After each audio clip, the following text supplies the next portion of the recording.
Rudy used to talk about reparenting, and that this class was an opportunity for us to fix the broken parts,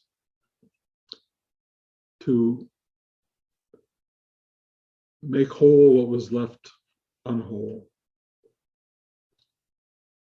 to feel either a love that never appeared before, or to renew that love.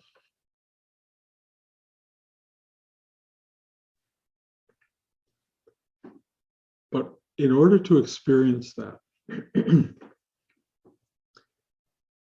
you can try to be an adult, being loved by another adult, by a child, by anyone.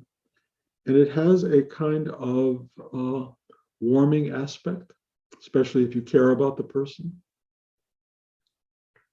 We can connect with other people. We can put our arms around them. We can hold their hands. We can kiss them. And we all have this effect when that takes place of something going, oh, and it's really beautiful, or often is beautiful, or complex people. But parenting is different. And to be reparented, in a certain sense, you have to allow yourself to be infantilized, to become, some people say a child, but I would go beneath that, to become a tiny baby with no identity, no name that you know of, no sense of who you are, no sense of where you are, why you are. All you know is that when somebody comes and picks you up and holds you, there is a sense of transcendent comfort. Assuming someone picks you up and holds you. There are some of you perhaps where that did not happen, or did not happen lovingly. And that's why reparenting is necessary. But many of you, I suspect, had this experience of being loved for no reason. Not because you were a good baby or a bad baby, or you had achieved this or achieved that in your life, or you have the potential to become something extraordinary. None of that. You were just loved. And when you were loved, something in you responded. And that response was pretty simply, oh. It was a real deep side opening.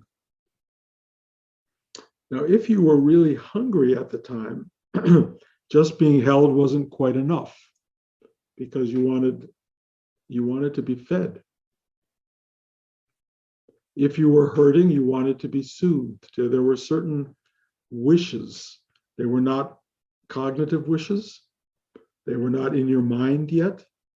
They were just longings for something that would satisfy a need that was not even understood as a need. It was just your being having hunger for completion, for the thing that was not finished, like a hunger that wasn't fed, a disturbance that wasn't calmed down. There was something wanted. And the truth is, even though all of you now are in your multiple decades away from being that child, you are still that child. That is still going on inside you. And yes, we have built millions of techniques and spaces to kind of get a taste of that love, to try to get a little bit of a feeling for whatever that is. We have ways of pretending that we have whatever that is that's missing.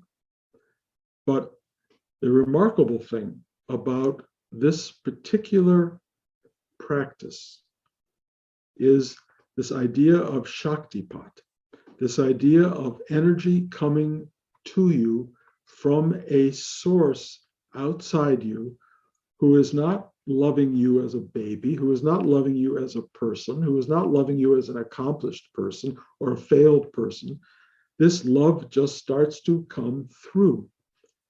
And its source, if we are lucky enough, is not even the person from whom it's arriving. There is this phenomenal parental caring love that is moving to you. And if you're lucky enough to get out of the way, to get out of your mind, to get out of your neediness, to get out of your fear zone, if you can do all of that, you become like a child again, or an infant. You become exceedingly available to this stream of love that is so familiar because your mom, your dad, your siblings, whoever it was that held you and really loved you, sent this thing into you and you were completed by it. You felt, ah. Most of us were not perfectly parented. Maybe we were lucky, maybe we weren't, but we had moments of crying and need that were not met. We had hungers that were not fulfilled. And we developed inside a kind of fear that maybe it won't come. We need this, we're hungry for it, but maybe they won't show up because 1 time, 2 times, 12 times, they didn't show up. Maybe 100 times they did, but you've gotten that message that it may not come. That's an important part of growing up. That's a part of learning. What do you do when nobody shows up? What do you do when the people who are responsible for loving you don't? Well, there's a lot of reactions to that. Some of us go inside and find, oh, well, it's not coming. What do I do? And you get very quiet. And if you're really lucky, you discover this rising energy inside yourself that says, don't worry about it. You're okay. Just relax. Just be still. And from a very early age, you learn how to comfort yourself, how to love yourself. That's an extraordinary achievement. Not a lot of people pull that off. And unfortunately, we keep looking for other parents in the world or other people in the world to come in and do that for us. Occasionally, you're lucky. You do find that person or those people, friends, lovers, whatever it may be, siblings. You find someone to come in and push the button that makes you feel good, that makes you feel whole. Sometimes when that love doesn't come and the need is not met, you start to get anxious and fearful. And that becomes a ground of being, fearful, not well parented, not taken care of, not being observed, not being listened to, not being made comfortable by that which is supposed to take care of you. That sets up a complete journey for you in this world. And so many people are on that journey. And that journey is looking for the love that didn't come, looking for the security that wasn't there. And what starts to happen, which is really interesting, is you look for it in other people, or you look for it in spiritual or religious space. If you look for it in spiritual and religious space, you develop an expectation that it will come from that, or a hope that it will. Hope, which is a big part of a lot of religious practice, is that your missing parts will be filled up, that the absence will be made present, that you will get what you hunger for and what you need. And the hope is a wonderful thing, except for the fact that it's driven by fear, that you won't get it. So hope is, it looks like a wonderful thing, and a lot of people believe in it or have faith that it will be rewarded. But in fact, the ground zero of hope is fear. So it's problematic. It's about a future tense something coming from a present tense or past tense disturbance. What does one do about all that? Hope for the future is fine, but how do you live day to day when you're terrified that something isn't going to be there in 2 minutes or ever? What do you do? Well, the amazing thing about the meditative experience when you learn it is it starts to push you back into your own inner being. And you begin to remember what it's like to be 6 months old and nobody comes in the room when you're crying. And you begin to fall back on the possibility of, oh, okay, I got to do this myself, although there's no sense of I, there's no sense of self, but you have a knowing that nothing's going to help you. You're it. And you either find a way to so, or well, or they, whatever the thing is, you find your way there and you go, I can do this.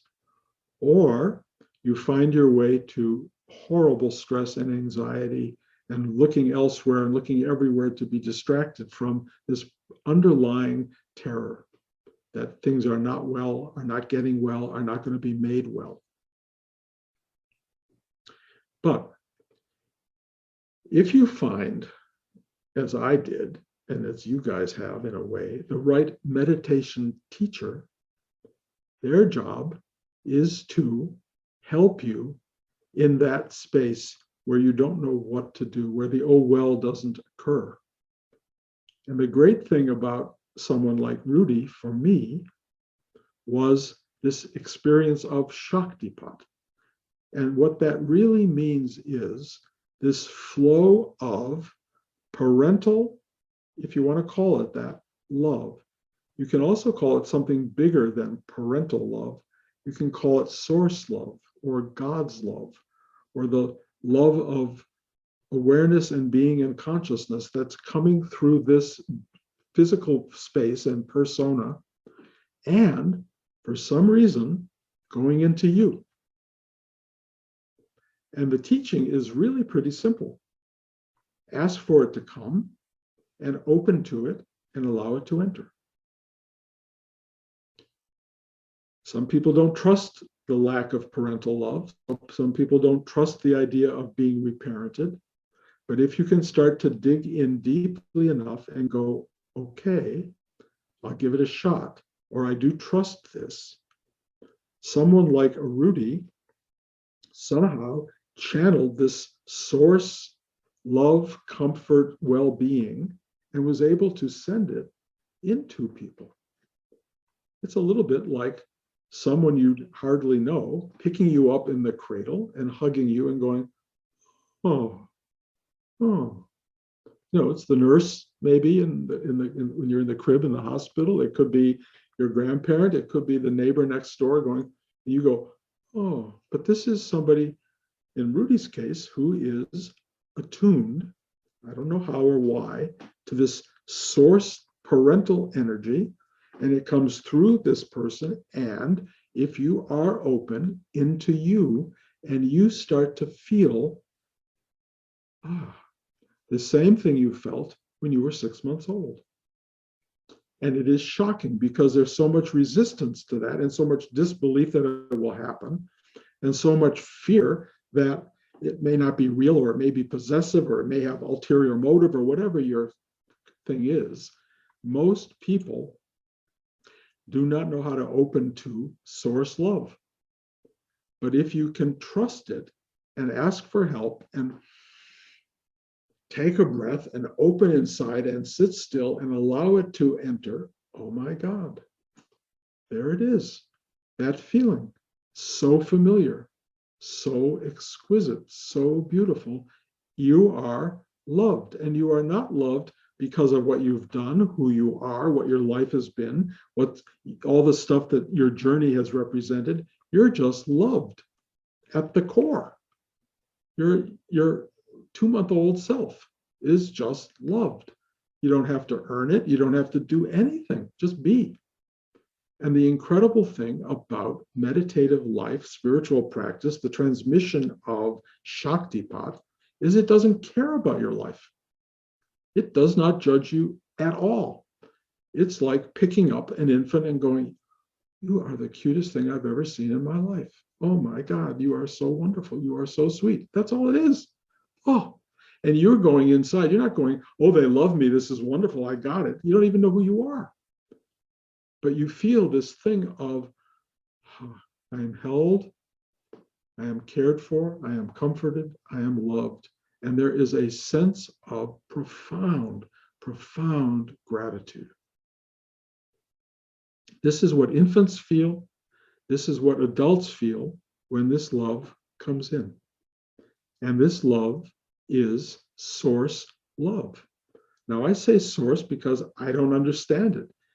I know when I teach and I move Shaktipat through the system, there's no Bruce doing it because Bruce doesn't have a clue. There's just this emptying out of the Bruce guy, and this energy just comes through, and I get to feel it. So I go, wow, this is amazing. And I can't believe what it's like to pick up all these little infants and love them so much, because every one of you is adorable. Truly adorable in ways that you don't even remember. But this energy feels it, and it goes right to you, and it embraces you, it hugs you, and you feel for a moment something that many adults have not felt in decades. You feel like, it's okay. I'm okay. This feels good. And an hour later, you'll be outside and somebody will sideswipe your car, or you drop something on the floor that you have to pick up the mess, and all this other stuff happens, and it's like all of that goes out the window. Just like for a baby. It's being held, it's being loved, and then you're put back down again in the crib and you go, oh, what now? Oh my God, I'm alone in the crib. This goes on. And so source love comes back until it doesn't. And when it doesn't, when you grow up, when you start to become a mindful being, when you start to realize that love is problematic, and sometimes it comes and sometimes it doesn't, and it has to be earned, and sometimes it can't be earned, and all the problems we go through as an adult or as even a child, all of that gets very complicated. But the idea of the meditative life, of sitting still long enough to go back to that space, to quietly ask for help to, as Rudy would say, surrender or open or be there, be present. When you do that, if you're lucky, this same quietude of source love will just be there, because it really has never gone anywhere, ever. You have gone somewhere, into your head, into your complicated emotional life, into your ego space, into your gut space. You have gone off on your own journey. And wherever your journey has taken you, you are probably lost on some level. And if you find yourself waking up in the second decade of the 21st century, you know this is not the best space to be. It is really, this is like, what? This is crazy time. And we all know that. I don't want to talk about it too much because it gets everybody into their craziness. But what I want to tell you is, no matter how crazy it is out there, there is source love. It doesn't care about what's going on around you. It doesn't care about your confusion. It doesn't care about your insanity as a person. It loves you. It just loves you. And when I sit here as a teacher and I look at all of you going through your stuff, there's no judgment at all. There is zero judgment. There is just a flood of caring, deep caring about you, about you. And there's no reason for it. There's no reason for it. It's there at the beginning. It's there your whole life. And yes, many people lose touch with it, but it's never not available. And if you can use this time, this practice, or any meditative practice, or anything you use at all, sitting in church, sitting in a synagogue, walking through the woods, whatever you use, get quiet enough and let that source presence go, hey, right here, come on in. Anytime, it will do it. Now, you may have trouble getting there, just like a kid who doesn't trust anything anymore. But if you really sit and you do the work, you will realize that you are totally loved. So, where does that take you on this journey? Why is there a source of love? Why does it come independent of your actions, of your dreams, of your failures, of your everything? Why is it just there?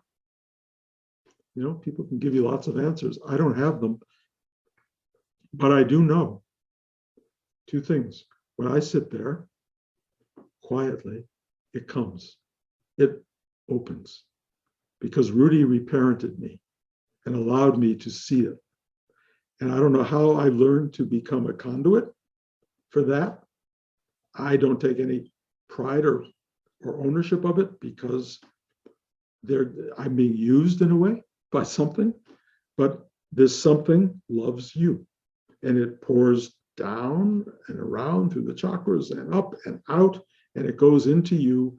And if you're at all available to it, you will feel, sitting in this class, what you felt when you were a month old and your mom held you like nobody's ever held you before. That's what you'll feel.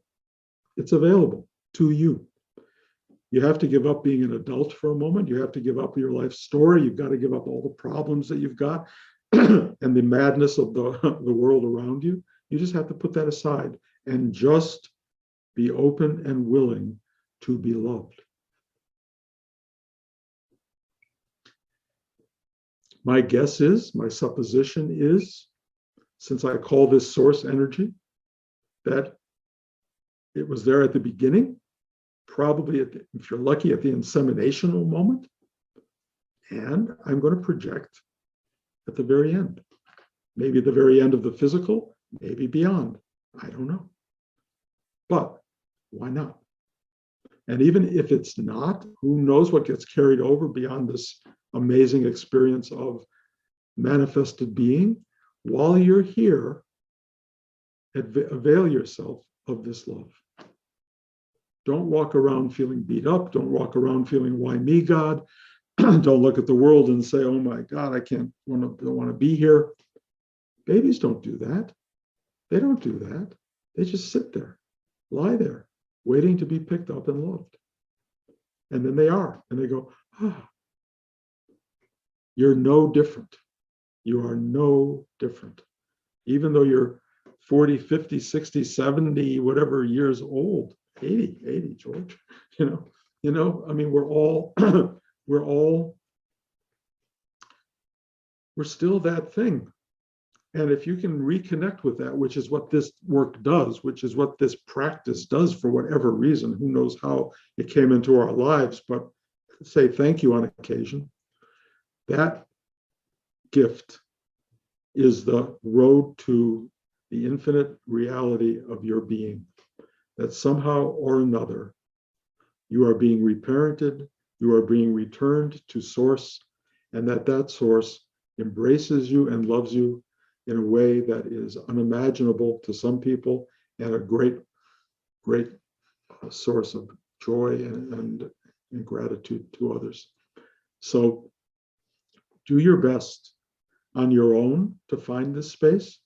Take advantage of these moments where this energy comes through and shoots into you and turns the switch. But in the end, we're all responsible, absent the teacher, absent the flood of love, to find it in ourselves. And this work teaches you how to do that. And if you haven't learned to do it yet, keep at it. And I will tell you, as long as I'm here and able to, whatever, be a conduit, I will do it, because I've been told to do it.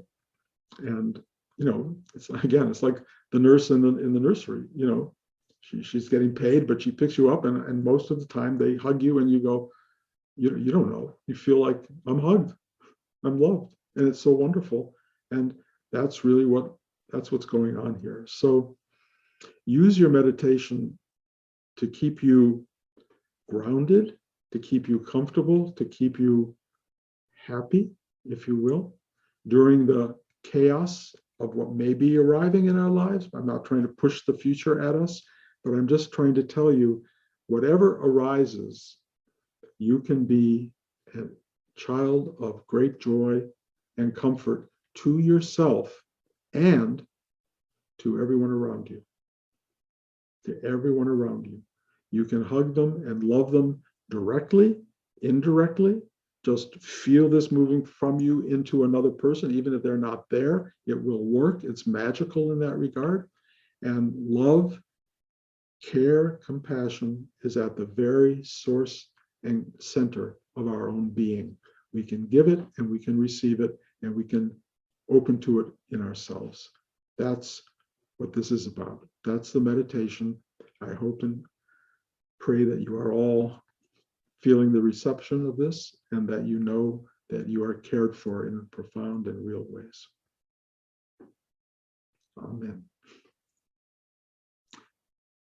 Okay, does that provoke questions? I don't know. Any? Okay, Todd.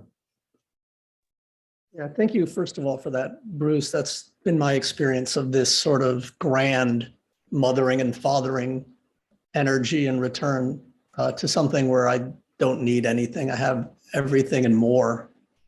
In the world where people haven't experienced this yet, they would call, I guess, sort of the explanation of it, spiritual bypassing. That's a term that's used a lot for people who haven't had the opportunity to experience the bypassing of that sort of traditional system into something different. As someone who works in wellness and helping people complete incomplete experiences from trauma earlier, that is a missing piece for me. Is yes, you can complete a traumatic experience and then let go of some old patterns, but ultimately without that connection that we share here, you just will continue to find the next one. And so thanks for the reminder that ultimately this is that relationship that we've all craved. And for me, sort of a realization that is an incomplete experience from my youth, that I didn't have that connection to my spiritual life until I did. And so thank you. Yeah, thank you. I appreciate that. Yeah. Anybody else? Wendy. I had a question that came up at the beginning. I thought maybe it doesn't fit, but maybe it does. And my question is, the experience of there being almost like a limitation or a thermostat set to the default to a certain way of thinking, or the default to being a certain weight gain, or, those patterns where we just keep going back to the same pattern. And I was going to ask you at the beginning how we change that setting within us. And to really have a transformation that does not just keep defaulting to those limitations. And I thought maybe it doesn't fit, but what you said was so amazing. Is there a connection between this and changing that thermostat setting within ourselves? Yeah, in a way. Most of us begin the process of change with our mind. And the mind, in most cases, doesn't go deep. It's not all that functional. And it tends to be something we can walk away from pretty quickly.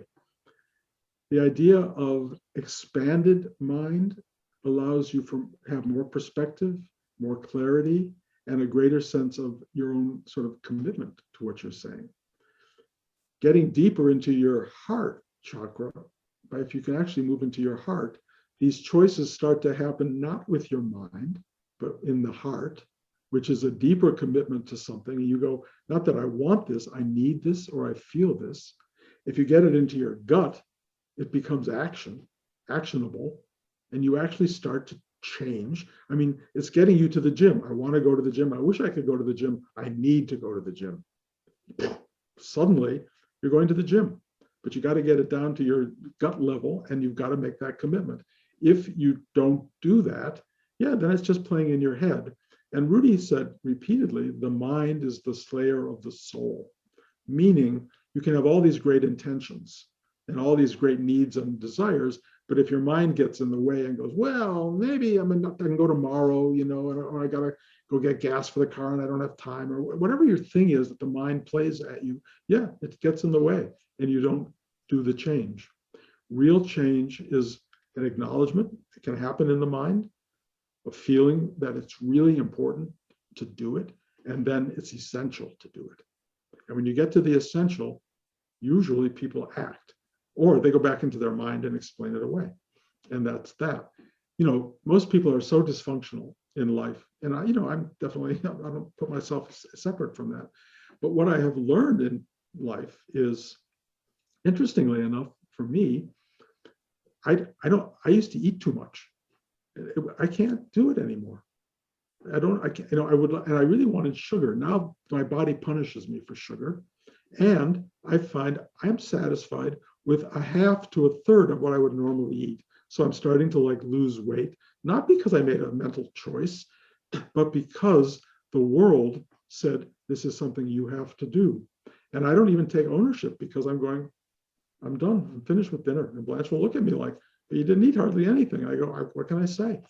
It's like a lot of change in life will happen by itself if you hand yourself over to the wisdom and the experiential reality of being alive.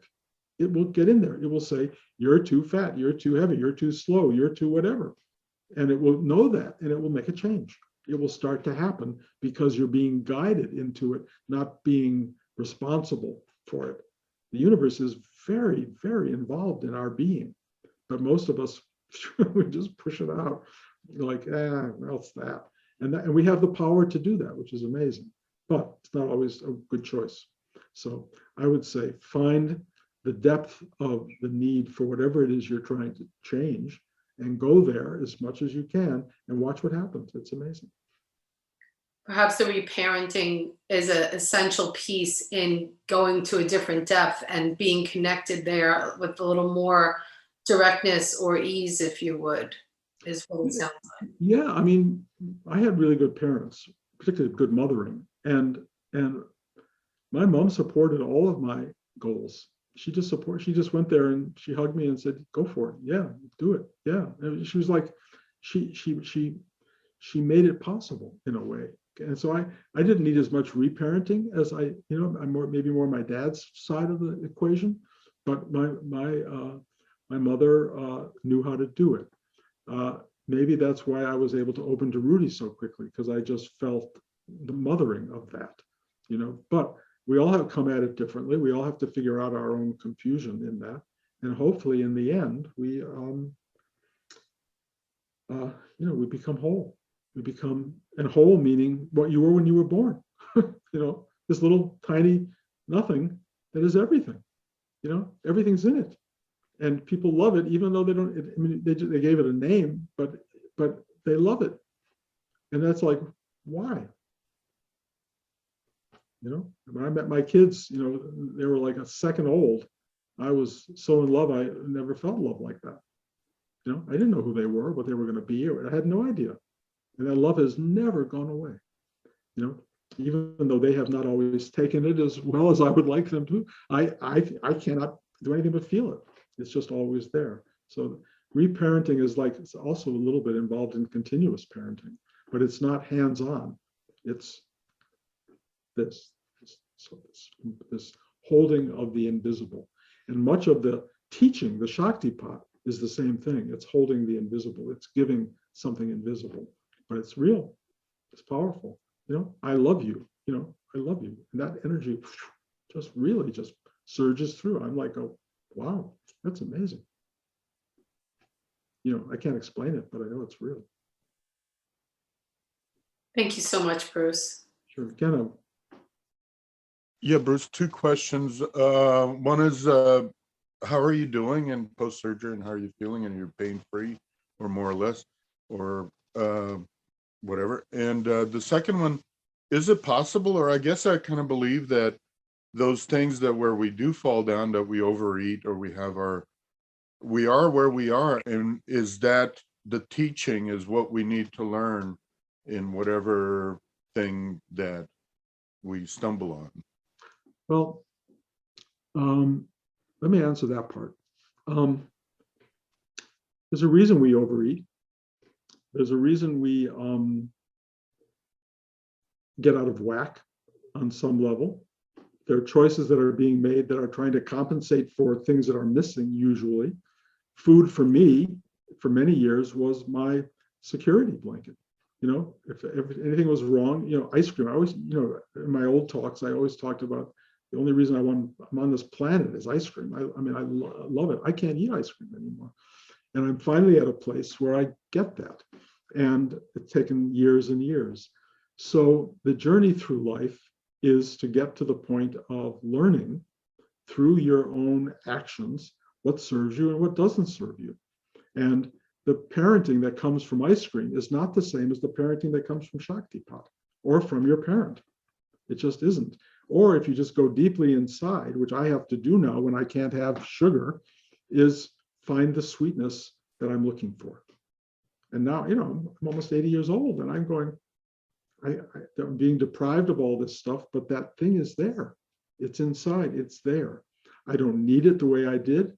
And all I can say is I can find sweetness that is of my own generation. It's coming from within rather than without. And the journey within is really the balancing of having manifest and unmanifest living together at the same time, which is what real life is about.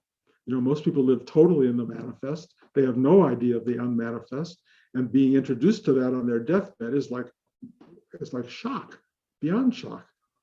If you live a meditative life, you get the unmanifest and the manifest together. In terms of how I'm doing, my back where I had the operation is spectacularly better, beyond belief.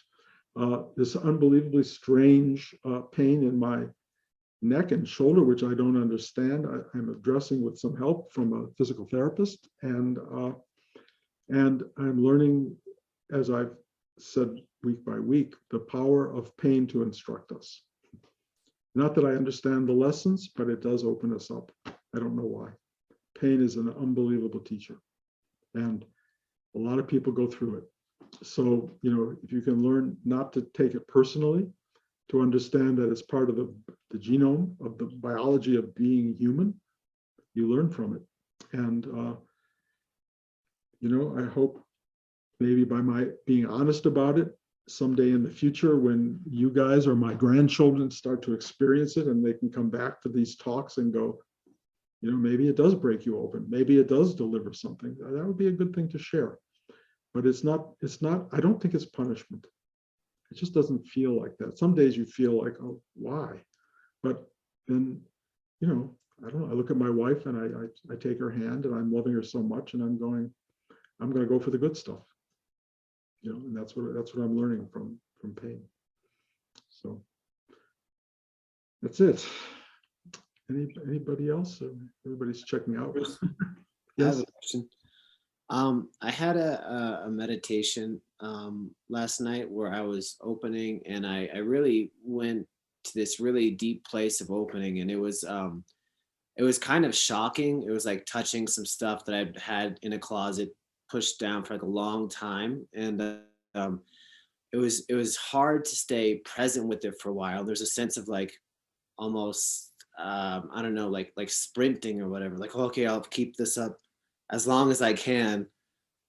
And I'm just wondering how to approach that. Like, just try and do as many of those dips as possible, or like I don't know how to relax in that space. I'm hoping it eventually clears out.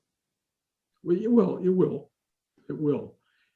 You and I have spoken a lot, and there are a lot of closed doors in various places, and a lot of revelations to be had, all of which are going to enrich you and ennoble you in remarkable ways.